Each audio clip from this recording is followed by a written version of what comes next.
Bonjour à toutes et à tous, ravi de vous retrouver pour ce nouveau numéro d'Élan TV. On est ce matin avec Père Kevin. Salut Kevin. Salut à tous. Ça va?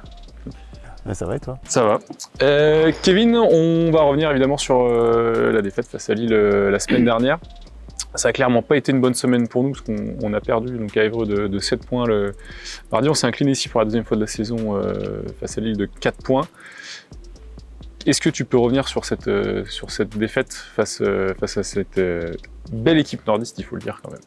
Ouais, Lille, bonne équipe. Déjà, le premier match là-bas, ça avait été compliqué. On avait dû remonter 15 points à la mi-temps. 19, encore pire.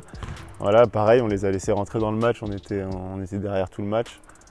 On a cru revenir et gagner le match, mais au final, on a trop couru derrière eux à chaque fois. On les a laissés jouer leur rythme et on n'a pas su capitaliser à la fin.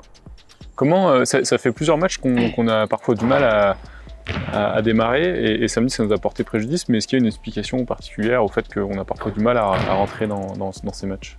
Ouais, non, on sait que les débuts de match nous coûtent, on est au courant, à nous de faire une meilleure rentrée à chaque fois parce que ça nous coûte les 2 derniers matchs. Kevin, c'est la première fois cette saison qu'on enchaîne 2 défaites de suite. On avait toujours su rebondir jusqu'à maintenant après une défaite. Est-ce que, entre vous, après le match ou sur ce début de semaine, vous vous êtes parlé? Est-ce qu'il y a eu des choses qui se sont dites dans le vestiaire on sait, mars-avril, c'est un calendrier quand même souvent assez compliqué avec un enchaînement de matchs, qui plus est pour nous face à des équipes bien classées sur les prochaines semaines. Déjà, après la défaite contre Évreux, on s'était parlé, on s'était dit qu'on ne voulait pas faire 2 défaites d'affilée. On sait que quand tu as l'objectif de monter et d'être une grosse équipe, tu essaies de ne pas faire de série de défaites, c'est important. Donc là, pareil, en Antibes, on sait que tous les matchs, on y va pour gagner, mais là, vraiment, 3 défaites d'affilée, ça ferait mal, surtout pour la première place du championnat. Ça ferait déjà un bel écart si on était amené à perdre et qu'eux gagnaient. Je ne sais pas contre qui ils jouent, mais que si eux gagnaient. Donc Kevin, on se déplace, comme tu le disais, à Antibes ce vendredi. Antibes qui est classé 5e à 4 victoires du leader Saint-Quentin. À 11 journées de la fin, la première place pour eux est quasi inatteignable.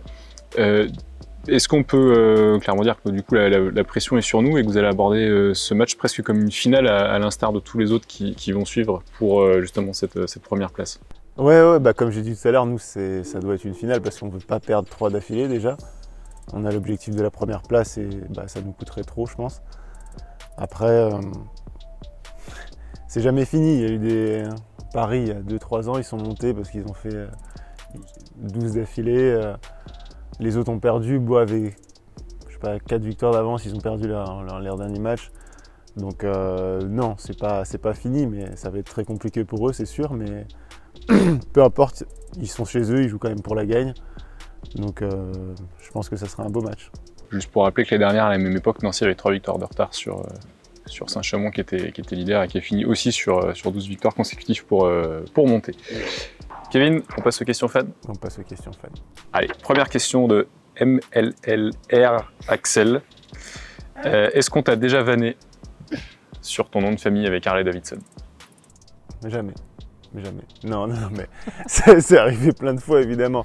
Et la petite anecdote, c'est que je crois que mon père voulait vraiment m'appeler Davidson. Et ma mère, heureusement, a refusé catégoriquement.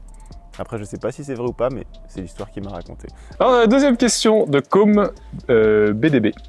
Est-ce que tu es au courant que tu as un fan club #Kevin Forever? Absolument pas. J'irai voir ça, mais je n'y crois pas. Et vérification sera faite, cher Com. Et j'ai une dernière question de Lily7M. Est-ce qu'il n'est pas trop dur de partager ta chambre avec Damien Bouquet en déplacement? Alors, spécialement à Lily, je pense que tu n'as pas idée de ce que c'est de partager la chambre avec Damien Bouquet. Vraiment pas. Développe. Non, pas besoin de développer. C'est juste pour elle, je pense qu'elle comprendra. Ok, j'espère que tu comprendras, Lily. Kevin, dernière rubrique. Et Joabet.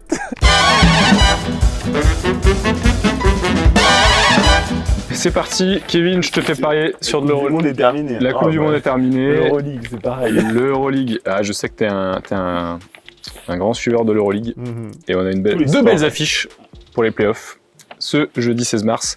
L'Anadolu FS, 10e, reçoit le Partizan de Mathias Le Sort, qu'on connaît bien ici, 7e. Ils sont 7e. Ils sont 7e. Je vais quand même dire FS. Tu dis FS, à domicile? Ouais. Encore une fois, il faut pas prendre ce que je dis. Peut-être que le Partizan aura les fesses rouges, du coup. Peut-être que le Partizan va avoir les fesses rouges. Elle a été facile. Et deuxième affiche, Kaunas, 9e, reçoit l'Olympiakos, premier et leader de l'Euroleague. L'Olympiakos. Mon gambous. Ah oui, on embrasse Bousfal évidemment.